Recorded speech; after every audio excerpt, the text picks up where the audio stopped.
1993. Μία μαγική χρονιά. Όχι κάτι ιδιαίτερο από τις άλλες χρονιές εκείνης της μαγικής δεκαετίας του 1990. Απλά το 1993 μας ενδιαφέρει πιο ειδικά για λόγους μπασκετικούς που θα πούμε αργότερα, στην πορεία του βίντεο. 1993. Χρονιά όνειρο. Κοσμοϊστορικά, μαγικά γεγονότα συμβαίνουν.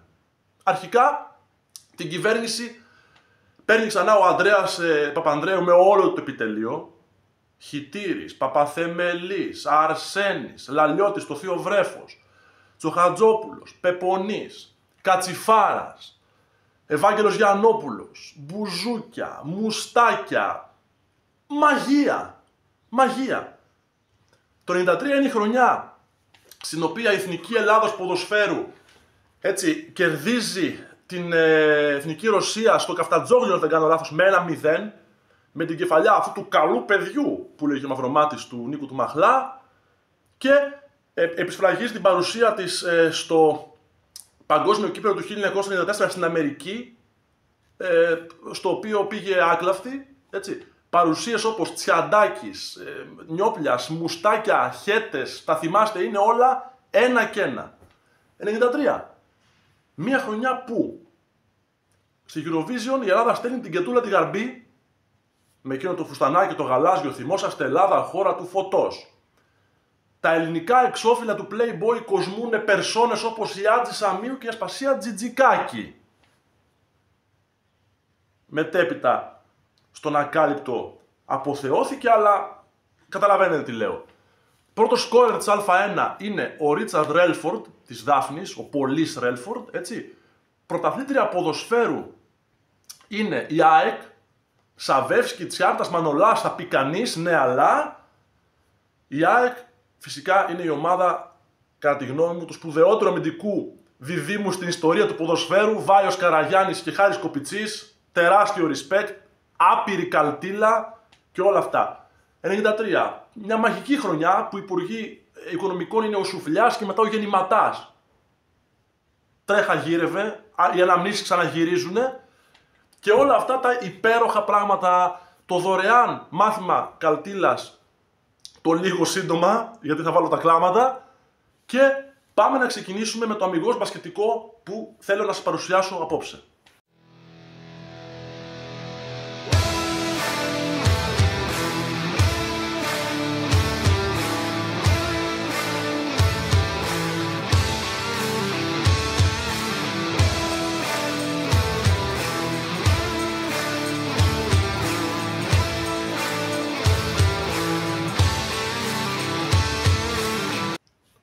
Ωραία. Μυρωδιά Σπυριάρας. Like, subscribe, να μεγαλώνουμε το κανάλι. Παρατηρούμε το εξής πάρα πολύ ευχάριστο για μας, ότι η παρέα μεγαλώνει. Η παρέα προφανώς είναι μπασκετική, γιατί για μπάσκετ μιλάμε, αλλά έχει παρατηρηθεί έντονα το πολύ ευχάριστο γεγονός ότι απολαμβάνετε και συμμετάσχετε, έτσι, γινόμαστε όλοι μια παρέα σε αυτή την καλτήλα που βγάζουμε σε κάποια σχόλια. Βλέπουμε ότι σας αρέσουν πάρα πολύ και χαιρόμαστε πάρα πολύ γι' αυτό, γιατί καλή και η στατιστική, καλό και το σχόλιο του αγώνα, καλή μπριζόλα, αλλά θέλει και να το πίπερο, ρε φίλε. Και χαιρόμαστε πάρα πολύ που έτσι μεγαλώνουμε το κοινό και βλέπουμε ότι έχει ανταπόκριση αυτό και σας αρέσει. Λοιπόν, 1993. Ένα μικρό ή μεγάλο, όπως θέλετε δείτε το, μπασκετικό θαύμα συντελείται σε ευρωπαϊκό επίπεδο. Μιλάω βέβαια για την ομάδα της Λιμόζ. Πρωταθλήτρια Ευρώπης 1993 είναι η γαλλική Λιμόζ του Μποζινταρ Μαλκοβιτς. Μια ομάδα που μας απασχόλησε πάρα πολύ έντονα, κυρίως λόγω πριν του Final Four, έτσι, με τη μάχη της στα play-off εναντίον του Ολυμπιακού. Λοιπόν, η γαλλική ομάδα έχει το πλεονέκτημα της έδρας. Ο Ολυμπιακός παίζει τον πρώτο του αγώνα με τη Λιμόζ στην Πάτρα. Κάνει το 1-0 στη σειρά. Κερδίζει τον πρώτο αγώνα με 70-67, με 27 πόντους του Ζάρκο και 17 πόντους του Μπέρι. Έτσι, οφείλει, κάνει το χρέος της να κάνει το 1-0 στην Αθήνα, στην Πάτρα μάλλον, συγγνώμη, ναι, για να πάει να παίξει 2 παιχνίδια στην Γαλλία. Χάνει το δεύτερο μάτς στη σειρά, 59-53. Αν το σκορ σας φαίνεται χαμηλό, θα πω ότι είναι και ψηλό. Λοιπόν, γιατί η ομάδα της Λιμόζ φημιζότανε για τις αμυντικές της επιδόσεις και φτάνει να παίξει τον τελικό, ας πούμε, το τρίτο παιχνίδι στη σειρά, πάλι στη Γαλλία, πάλι στο Πομπλάν, όπου φυσικά είναι ένας αγώνας ο οποίος δεν θα ξεχαστεί ποτέ από κανέναν φίλο του μπάσκετ στην Ελλάδα, όχι μόνο του Ολυμπιακού. Το σκορ είναι 58-58, 29 δευτερόλεπτα πριν το φινάλε. Έχει σκοράρει ο Γιάνγκ, έχει βάλει γκολ φάουλ ο Τάρλατς, είναι 58-58, έχει επίθεση Λιμός, αστοχή, το rebound Ολυμπιακός, η μπάλα από τον Τόμιτς φτάνει στον Ζάρκο για να ξεκινήσει η επίθεση, να δούμε αν θα βάλει καλάθι ο Ολυμπιακός. Ακούγεται ένα σφύριγμα, μένουν όλοι στήλες άλατος, γραμμή. Ο Πάσπαλ έχει πατήσει τη γραμμή. Την πάτησε, δεν την πάτησε, προφανώς δεν θα μάθουμε ποτέ. Replay δόθηκε ένα της κακιάς ώρας, δεν το είδαμε και ποτέ. Η ιστορία γράφτηκε με άλλον τρόπο από ό,τι ονειρευόμασταν. Ο Σντόβτς ευστόχησε στο τελευταίο σουτ, 60-58. Η Λιμόζ στο Final Four στην έδρα του Ολυμπιακού, στο Φάληρο. Μεγάλη υπόθεση να πήγαινε ο Ολυμπιακός εκεί. Ο Ολυμπιακός ανάσκελα. Η Λιμόζ λοιπόν ήταν μια ομάδα, όπως είπα, είχε προπονητή τον μεγάλο Μποζινταρ Μαλκοβιτς, χτισμένη όλοι γύρω από δύο περσόνες, δύο τεράστιους μπασκετικούς εγκεφάλους, αυτόν του Γιούρι Σντόβτς, ο άνθρωπος κομπιούτερ. Ο Σντόβτς, αν θα μου επιτρέψετε, αν τον έκανα μια παρομοίωση με σημερινούς παίχτες, ήταν ένα κράμα walk-up με Μίσιτς μαζί, ας το πούμε. Ένας παίχτης που ήξερε καντάρια μπάσκετ, το έχουν πει όλοι οι σπουδαίοι άνθρωποι του μπάσκετ, όσοι έχουν παίξει μαζί του, ότι τους άλλαξε τον τρόπο με τον οποίο βλέπουν το άθλημα. Το ξανθό σκύλ ήταν ένας τεράστιος παίχτης. Και φυσικά ο αρχισκόρερ Μάικλ Γιάνγκ, ένας παίχτης με δολοφονικό ένστικτο, ο αριστερόχειρας, το θυμόμαστε. Γύρω από αυτούς τους δύο παιχταράδες ήταν στημένη όλη η υπόλοιπη ομάδα, μια ομάδα από ρολίστες, οι οποίοι παίζανε ξύλο, άμυνα και δώσε εμείς σήμερα, ας πούμε. Σιγά σιγά έφτασε να κερδίσει τον Ολυμπιακό και έφτασε να πάει να παίξει στο Final Four του Φαλήρου. Κερδίζει στον ημιτελικό την Real 62-52 με πάρα πολύ ξύλο πάνω στους Σαμπόνις, ο οποίος ναι μεν έβαλε 19 πόντους, αλλά έφαγε της χρονιάς του. Και οι παουτζίδες, 10-12 παουτζίδες να πανηγυρίζουν, γιατί θεωρούσαν προφανώς στα μέτρα τους τη Λιμόζ και όχι τη Real. Θέλανε κρεμασμένη, δηλαδή είχε το κόσμο στο πλευρό της η Λιμόζ. Ο ΠΑΟΚ βέβαια μετά έχασε στον αξέχαστο ημιτελικό από την Μπενετόν Τρεβίζο του Πέταρ Σκάνση. Μιλάμε για πανηγύρι Ιουγκοσλάβων στο Φάληρο. Μπενετόν Πέταρ Σκάνση, Λιμόζ Μάλκοβιτς και στον ΠΑΟΚ φυσικά ο Ντούντα, έτσι. Ένας ημιτελικός, αυτό είναι άλλη εκπομπή. Παίξαν απλήρωτοι οι παουτζίδες. Ο θρύλος λέει ότι τελευταία στιγμή πριν τον τζάμπο, αλλά αποφασίστηκε ότι όντως θα κατέβουμε να παίξουμε. Μιλάμε για μυθικά πράγματα τώρα. Μεγάλη ευκαιρία έχασε ο ΠΑΟΚ εκεί. Άλλη φορά αυτά. Φτάνουμε στο τελικό. Η Λιμόζ αντιμετωπίζει την Μπενετόν Τρεβίζο του τεράστιου Τόνι Κούκοτς. Ο Κούκοτς έχει τον μεντορά του απέναντι, τον Μάλκοβιτς, ο οποίος έφτιαξε τη μεγάλη γιουγκοπλάστικα, αστέρι της οποίας ήταν ο Ροζ Πάνθυρας βέβαια, ο Τόνι Κούκοτς. Το παιχνίδι ξεκινάει. Η Μπενετόν είναι η κυρίαρχη ομάδα, ξεκινάει καλά με τρομερή εμφάνιση του Τίγκλ. Το θυμόσαστε τον Τίγκλ, πολύ καλός παίχτης. Κάνει όργια, κάνει παπάδες στην αρχή. Ο Σντόβτς έχει αναλάβει το μαρκάρισμα του φίλου του Κούκοτς και τον πάει σχετικά καλά. Σκοράρει ο Κούκοτς, αλλά με αίμα στο πρώτο ημίχρονο και κλείνει στο συν 6 μπροστά η Μπενετόν. Οκ, λογικό θα πει κανείς. Δεύτερο ημίχρονο αλλάζουν λίγο τα κόζια. Ο Σντόβτς κουράζεται, αναλαμβάνει ο Τζιμ Μπιλμπά, ο τεράστιος αυτός παίχτης, ο οποίος έπαιξε και στην ΑΕΚ μετέπειτα. Ένας αρκετά δυνατός ρολίστας, εθνική Γαλλίας, βασικός και όλα αυτά. Ο Μπιλμπά νομίζω είναι αυτός που έχει χάσει το rebound του Φασούλα το 93. Παρένθεση. Παίζει ξύλο τον Κούκοτς. Ο Κούκοτς έστω και για ένα ημίχρονο δεν αισθάνεται άνετα. Το παιχνίδι τελειώνει. Ο θρίαμβος ολοκληρώνεται της Λιμόζ.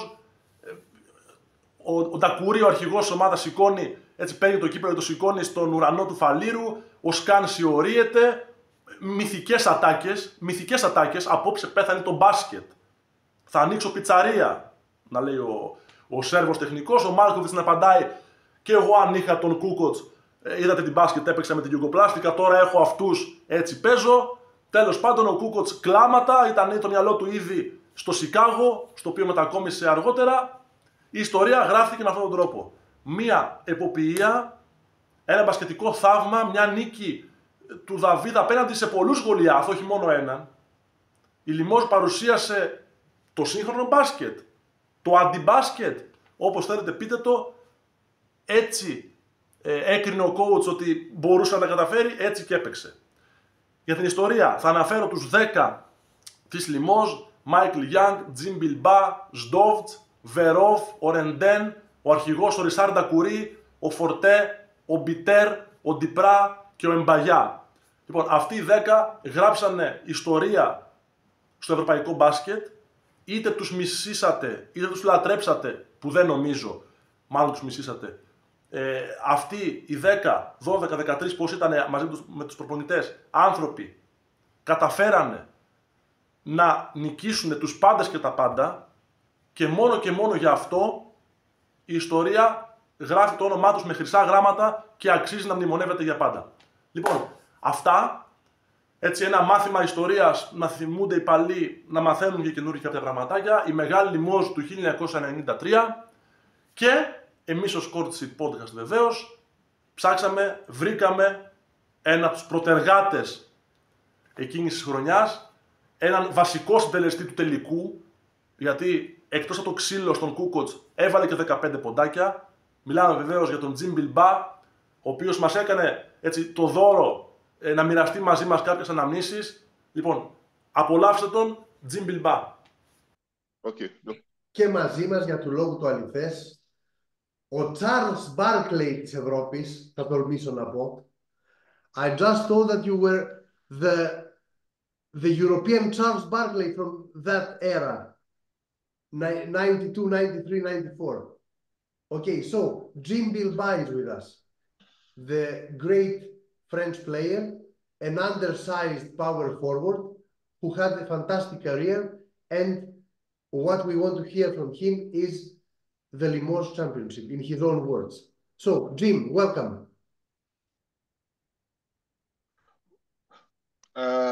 I'm doing fine. I'm in Cholet now. I'm living in Cholet. I'm back in France. Everything is fine. I work in a city hall. It's been like 4 or 5 years. I work over there, and everything is great. Okay. You heard me? Yes, of course. Τον έχασα λίγο όμως τώρα. Θα το κόψουμε, το ξανασυνηθίσουμε, Θανάση, το κόβουμε. Okay.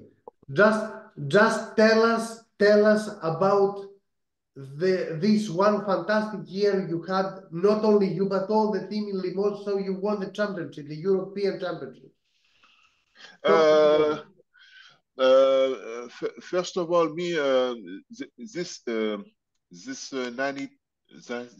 year 92, 93, Yes.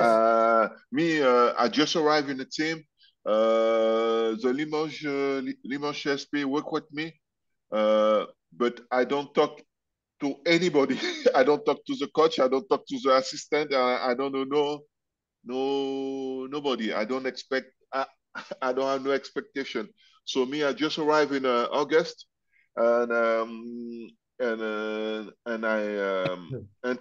I introduced myself to my new teammate, and it's the first time I saw the coach, but he just say hi, and he leave, and we start the pre-camp, and with the pre-camp, I expect to touch the ball at least one time or a day. You understand? And for like almost 3 weeks, we went crazy. We went outside. We lift weight. We do all the crazy stuff. Running, lifting. I never saw this in my life. And every day he have somebody who was like threw up. Everybody, but with that, I think it was a kind of psychological thing.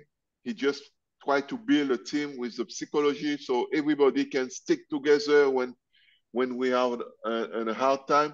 But after the 3 weeks, when we get in the gym, we were so angry to have that ball in our hand.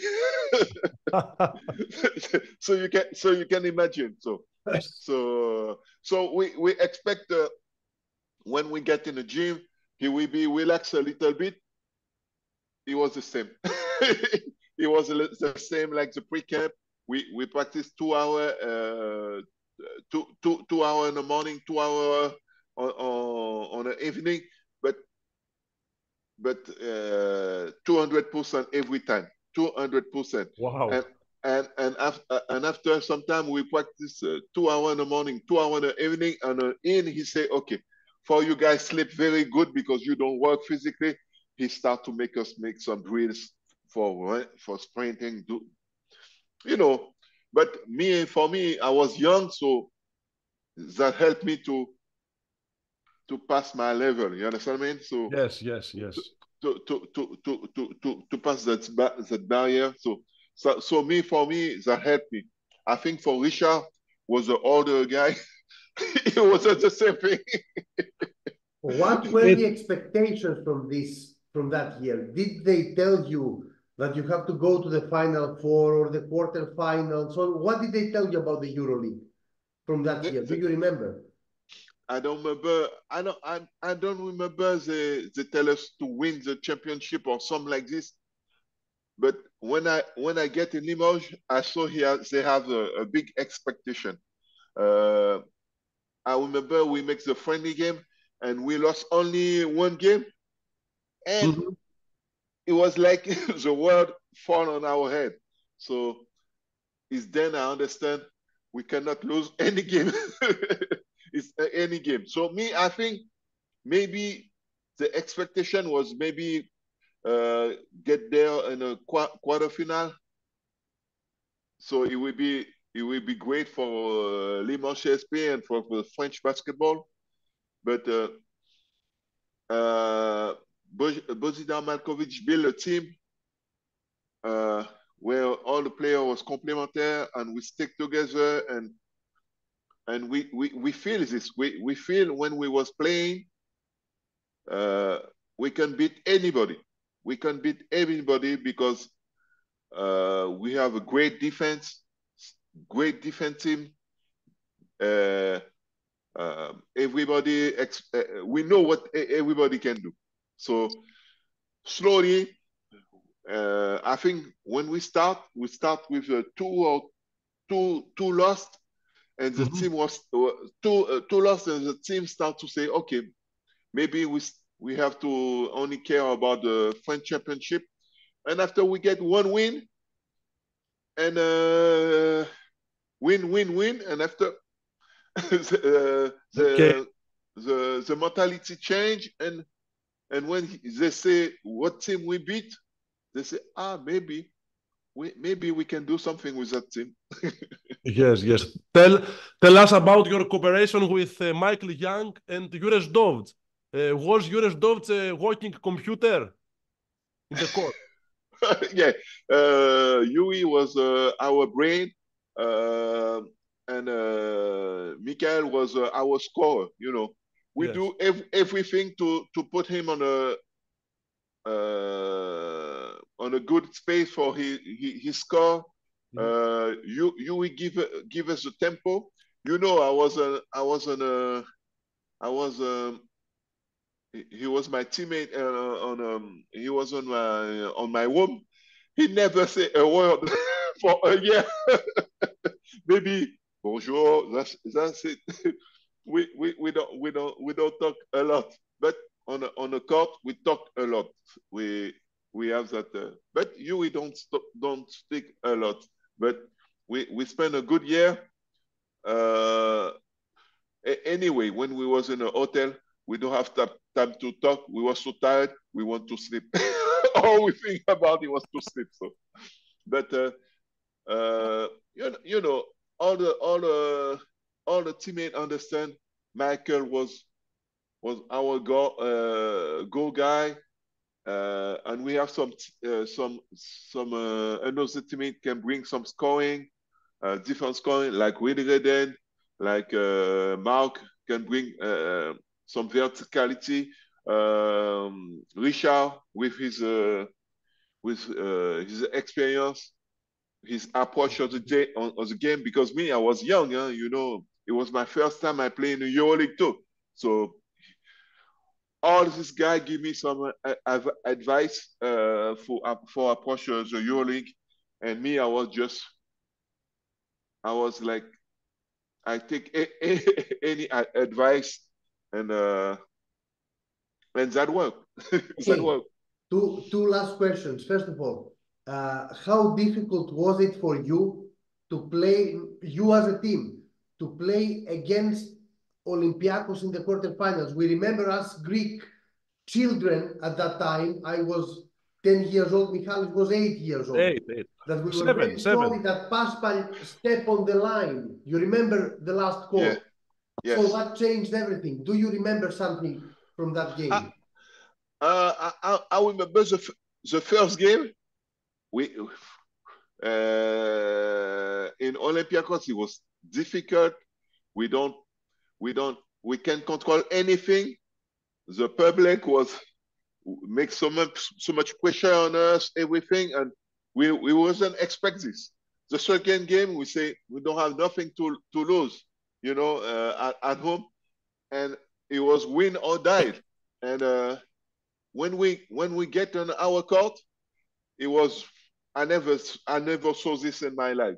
So I say I don't think it's impossible. We lost on the second game, so the second game we win it. And the last game, the third game, it was even more crazy. It was worse, but it was a fight, man. Yes. The referee don't call nothing. They let the two teams play physical. It's okay. But I remember Fred Forte take a 3-point. I think